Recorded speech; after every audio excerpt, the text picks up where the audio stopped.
going on, everyone? Thank you for once again downloading another episode of Pop Culture Connection. We have kind of like a special episode here today, which makes me really hope that more than maybe just my mother is going to start downloading this show. We're going to talk in a few moments about a great, with a friend of mine, known each other pretty much forever, with a special project he's got going on. But we're going to introduce him in a moment. But just, remember, folks, follow me everywhere. If there's a social media that God has put on this planet, follow me, More365, MOHR365, and I'll try not to trip over my own words again.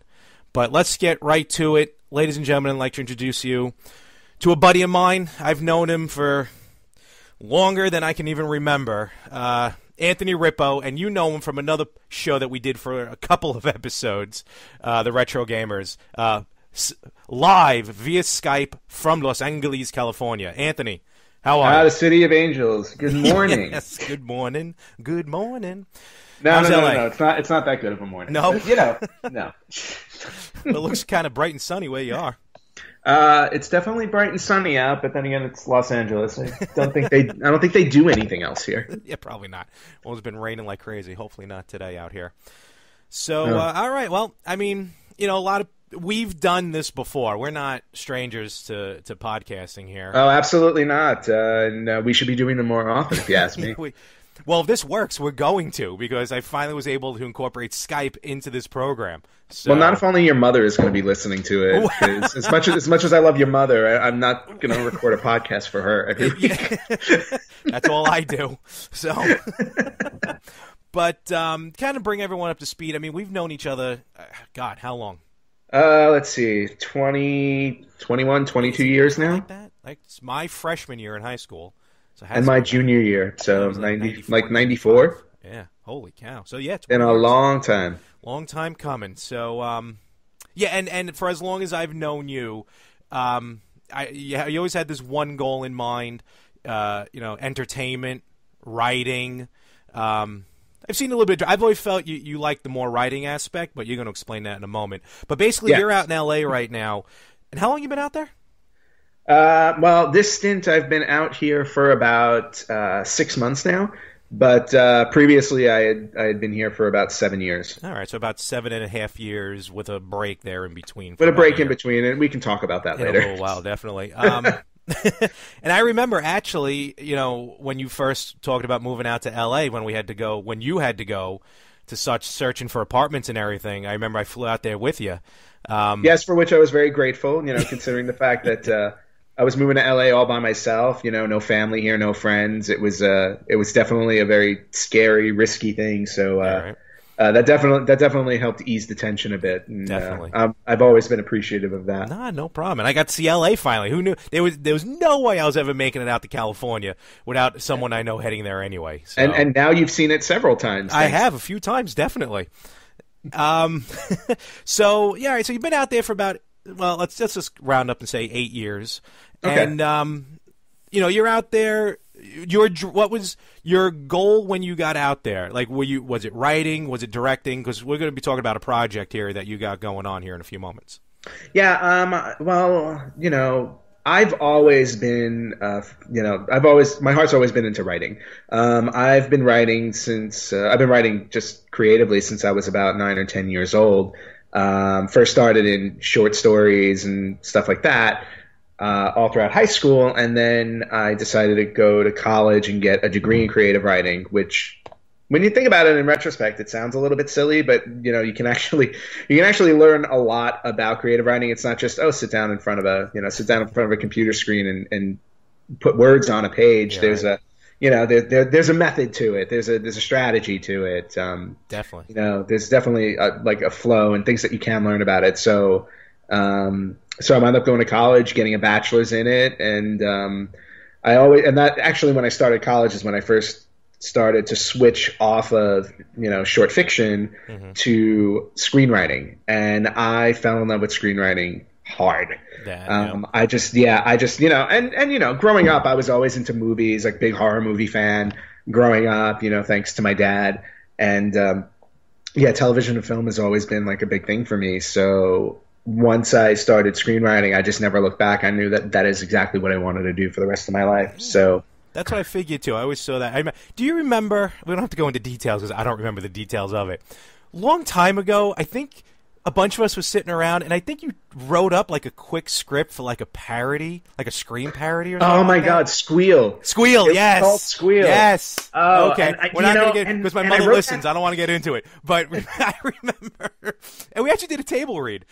We did a table read for it. It was actually, I don't know if you remember, it was me, it was it was you, me, you, my friends. Yeah. And then it was my younger sister and her friends, because because there were so many parts in it. And we just sat around and did a table read. It was the most hysterical thing in the world, because I remember our friend Anthony, who is another like longtime friend of mine who's Chinese. We had cast him in the Drew Barrymore role. That's right, I forgot about that. Yes. And the read was awesome. And to be honest with you, if I had any wherewithal or any type of equipment at the time, I would have actually filmed the damn thing. I thought it would have been an awesome thing to film. And I actually still have a printout of it in my file cabinet. Do you really? I brought this up assuming that it went to the wayside. Nope, it's still. I don't have like a digital copy, because this was like 1996. Oh yeah, it was a while ago. Yeah. My computer back then was like a Hewlett Packard with Windows 95, or God knows that's long gone and dead. But I remember putting that noise you heard is my cat knocking remote controls off the table. I actually kept a printout of it in a folder, and then I have it like in a little file box with all my other writing. I honestly did not know you still had that. Oh wow! I never throw any of my work away, no matter how horrible some of it is. But all right, cool. And so with this, well, you've done, and I've even seen you've already done a couple projects. Well, I shouldn't say a couple. You've done a few projects. If you don't mind me kind of rifling them off here, you had that web series where we're seeing someone. We're seeing someone. Yeah, that was my first actual foray into writing and producing and acting. There you go. Quite a job you did. There I did go. I learned very quickly how difficult it can be to do one of those aspects, let alone three. And if you'll notice when we talk about my other projects ever since then, I have not been in front of the camera. Well, would you consider, I guess, what I call it your directorial debut with, what was it, Afflicted? Affected. Excuse me, I'm sorry. I was trying to find the DVD, I won't lie to you. It's on my wall. I gave you a DVD copy? Yes, you did, and it wasn't signed, though, so I'm very upset. Oh, God, burn it.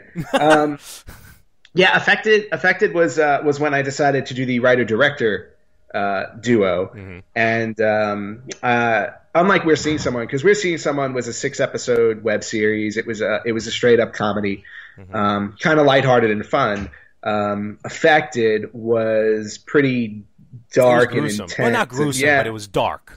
It was dark. Yeah. I took a couple, and again, not very experienced in the actual in the production side on that at that time. I really wanted to go for a very realistic kind of guttural feel to it. Sure did.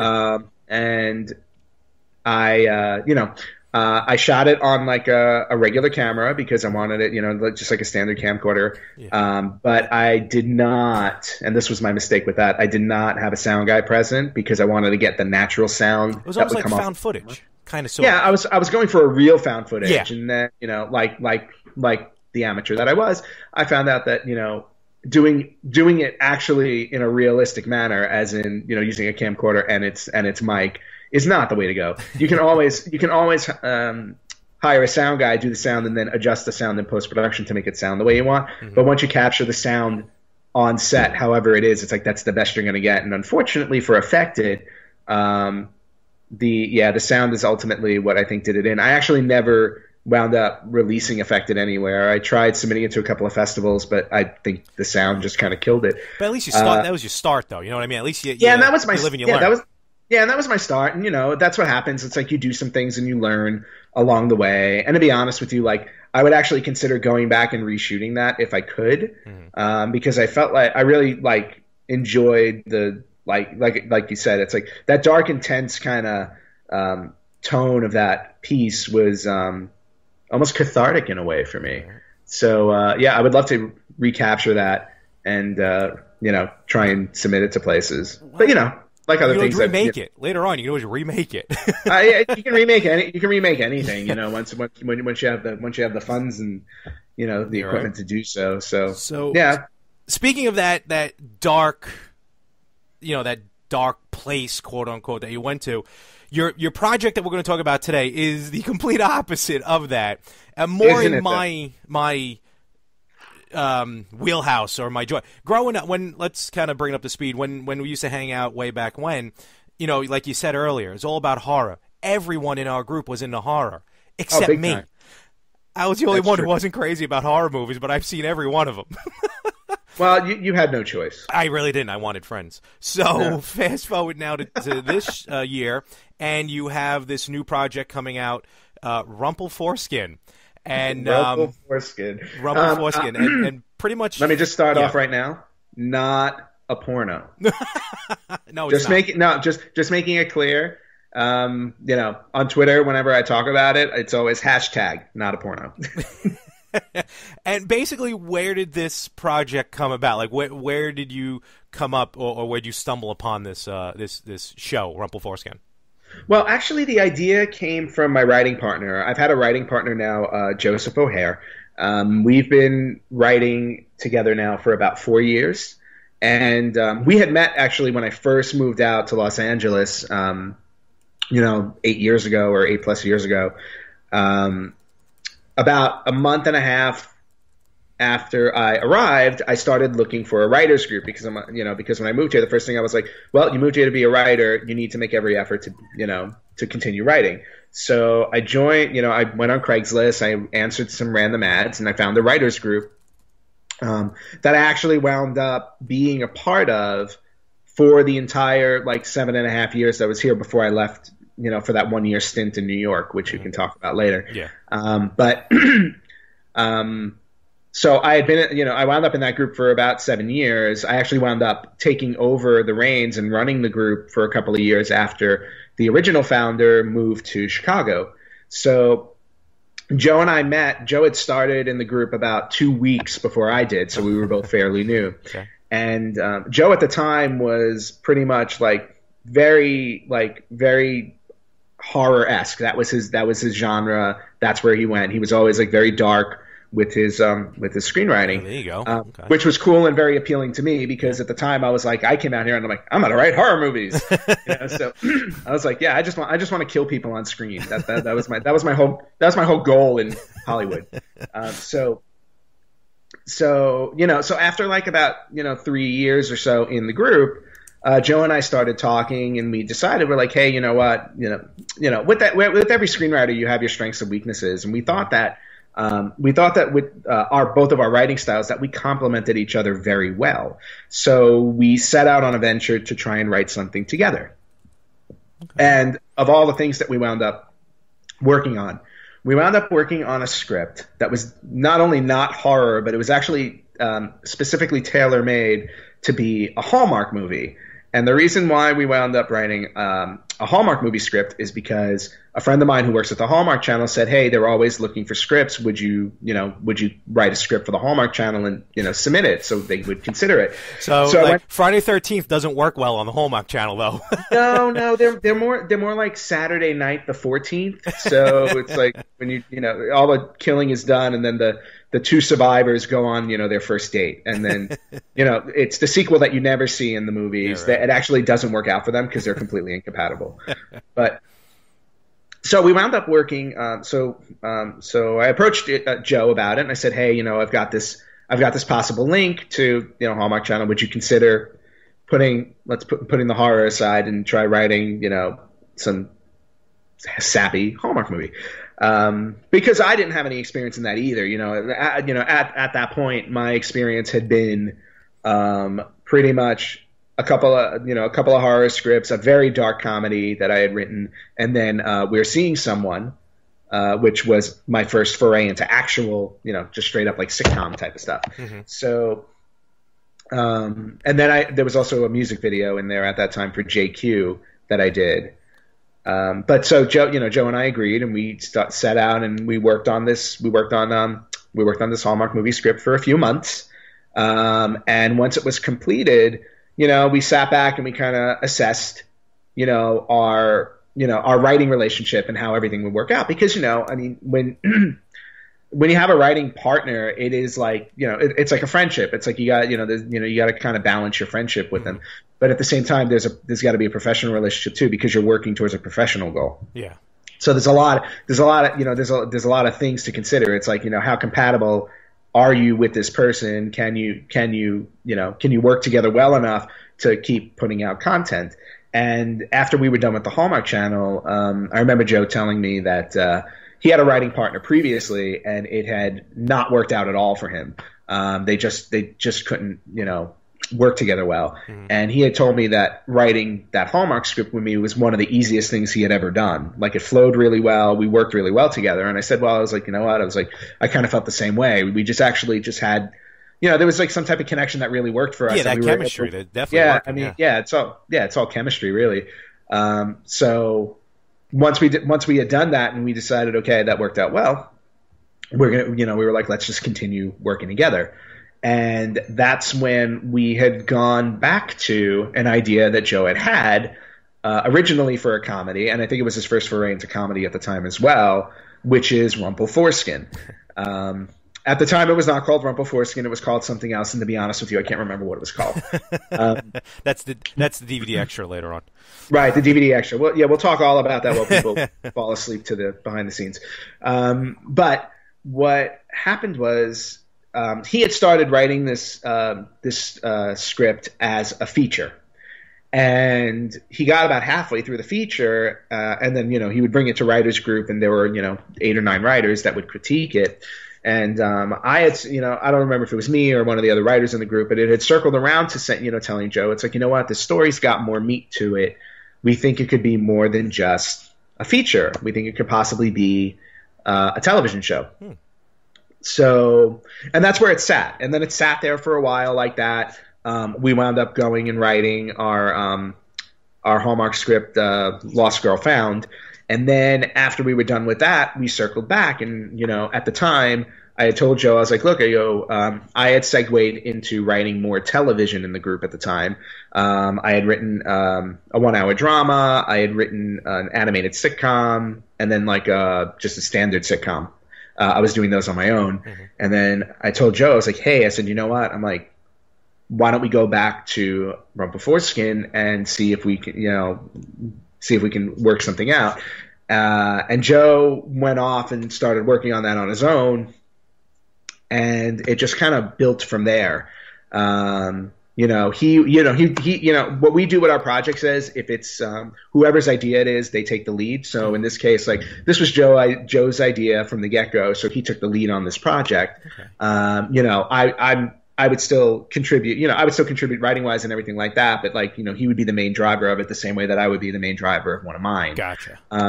So we had gone back and forth with things, and I remember him. For those, just back up and educate about Rumpel4Skin a little bit. What is Rumpel? What is it pretty much? Yes. Yeah, what's the synopsis? Okay, the synopsis of Rumpel4Skin is, it's about a guy who suffers from what we call vagophobia, which is a fear of women, of women's sexual organs, and he winds up losing his girlfriend, and he becomes so desperate to win his ex-girlfriend back that he hallucinates his penis in the form of a little person who advises him on how to please a woman, because he doesn't know how. That's the best part of the show right now. One of the best parts. That's awesome. So when Joe was working on the script and everything, we were talking about different ways that we can portray this, because originally, he had written the pilot. The pilot was really funny, but we kept tripping up on the one thing of the main character, whose name is Guy. I know, very, very original, but every guy, yeah, he's just like an everyman. Yeah. But Guy would hallucinate the voice of his penis, just in his room or wherever he was, but it didn't take a physical form. He would just kind of hear it. Oh, okay. Which is great in theory, because if you think about it, I mean, it is all in his mind. It's a mental issue that he's having, so it's ultimately in his mind. But on screen, that doesn't necessarily work very well. Right? Yeah, just be a one video shot of just his crotch probably, and that's not really probably the most appealing thing on TV. Yeah, exactly. So I mean, well, you know what? For some people, it may work. Well, that's true. Yes, I apologize. Yeah, but in this instance, it's like constantly cutting to somebody's crotch, and having dialogue over it isn't exactly the most interesting thing, even if you somehow portrayed some movement, so to speak. So so then we had ultimately come up with, well, what if the penis takes some type of physical form in terms of his hallucination, and that's where we came up with the idea of how about a little person, which is his manhood, because I don't know how many times women say all the time, men often think with their manhood. Yep. So we'll keep it PG. So we thought this was an interesting way to tell the story, and then once we did that, everything just got like ramped up to like 11. There you go. It was just there was a lot more to play with. There was a lot more humor to play with. The interactions between the characters all of a sudden became more dynamic, because you had this person on screen that only the main character could see, and playing off those interactions, between him and the little person. Mm-hmm. Or his manhood in this case, whose name is Buster Hyman. Heyo. Yeah, exactly. It couldn't be a little more obvious, but again, it's the point. But just seeing him play off of Buster while there are other people he's trying to interact with, it just became such an interesting dynamic, and a lot of comedy just kind of rolled from there. Yeah, just fell together. Is this? I mean, is it safe to say for you, this is probably your biggest project to date as far as just getting things going, production-wise, stuff like that? Oh, absolutely. It's our biggest project. There's no question about it. We've been working tirelessly at this for probably about 3 years now. Really? From the time the two of you started talking about it for the first time? No. It would be longer than that, actually. Oh, okay. I mean, the script itself took a few months. The script and actually the Bible for the show, because coming up with a pilot is one thing, but actually coming up with a whole series is a whole different story, because you need to know, or at least the way that we work is we needed to understand that this was something that was not gonna wasn't gonna dry up after 3 or 4 episodes. We needed to make sure that there was gonna be some longevity with the idea. Mm-hmm. So it's it wasn't only writing up a pilot script, it was also writing up a show Bible. And a show Bible, for those of you who don't know what that is it's literally the entire series condensed into this one little pitch Bible. And it could be a 5-page Bible, it could be a 50-page Bible, depending on how big the universe is, how involved it is. So we sat down and tried to figure out, it's like, okay, well, how are we going to tell this story for multiple seasons? And once we had figured all of that out, and we had written basically a 5-season show, or at least our initial idea is a 5-season show for this. Okay.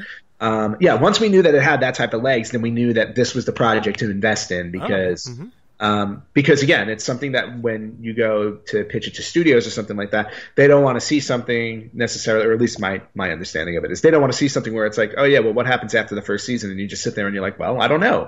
You want to wing it as we go. Exactly. You want to be able to show people that this thing has legs, and this thing has an overall story, and this thing will carry multiple seasons, which is what we captured. I remember when you first was telling me about this, when we would talk, I know, it did start, I think, just as a film, or what I thought was going to be a film. And then when you told me you were looking to bring it to TV, I thought that was really cool, not only for the longevity, but just probably to get kind of more, it's kind of weird to say, but almost more exposure, because I feel like, people will actually watch TV as opposed to maybe getting up and going out to the theaters and stuff. But speaking of longevity, and well, actually not speaking about that, but as far as the show itself, we're talking about the characters. Who's in? Like, who do we have? Who's a part of the show? The cast, if you will.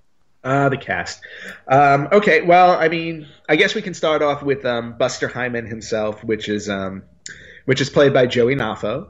And Joey Naffo has been in he's been in films like Mirror Mirror with Julia Roberts. Oh, wow. He's been in The Benchwarmers with Rob Schneider. Oh. He actually has a Nirvana tribute band called Nirvanish.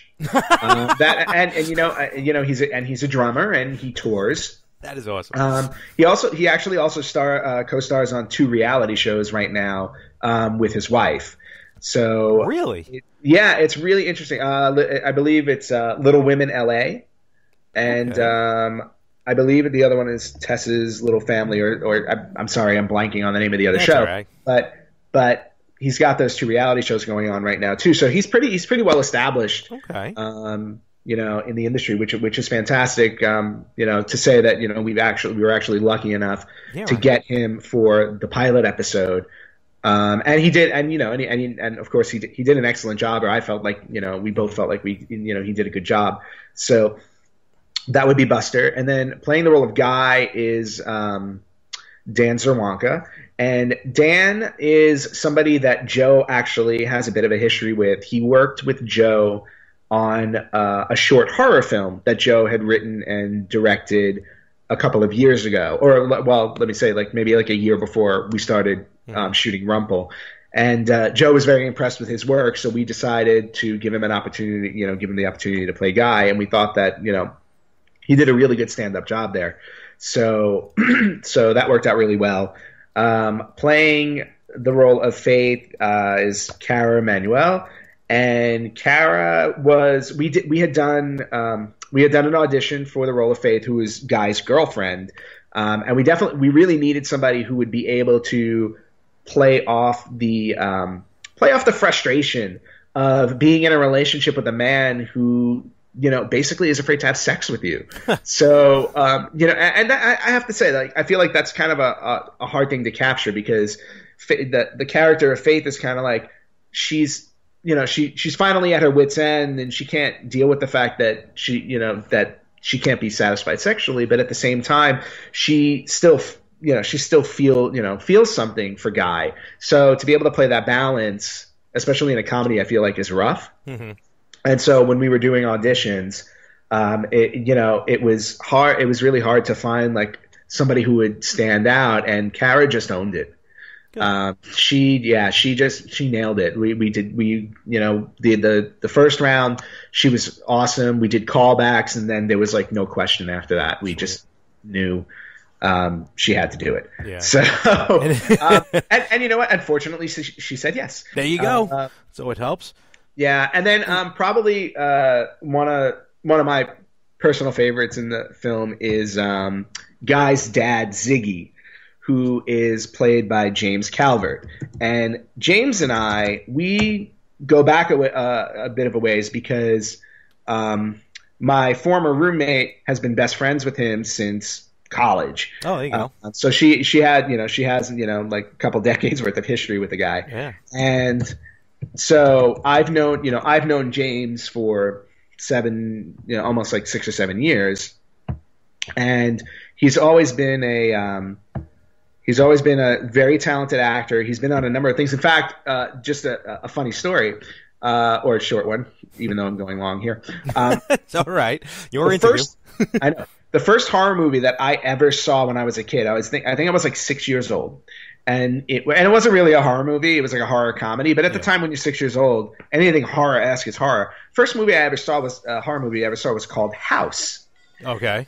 And in the beginning of that film, in the opening scene of that film, a woman hangs herself, and this kid comes in to deliver her groceries or something like that, and he finds the woman hanging and freaks out. That kid was James Calvert. Really? Wow. Yeah.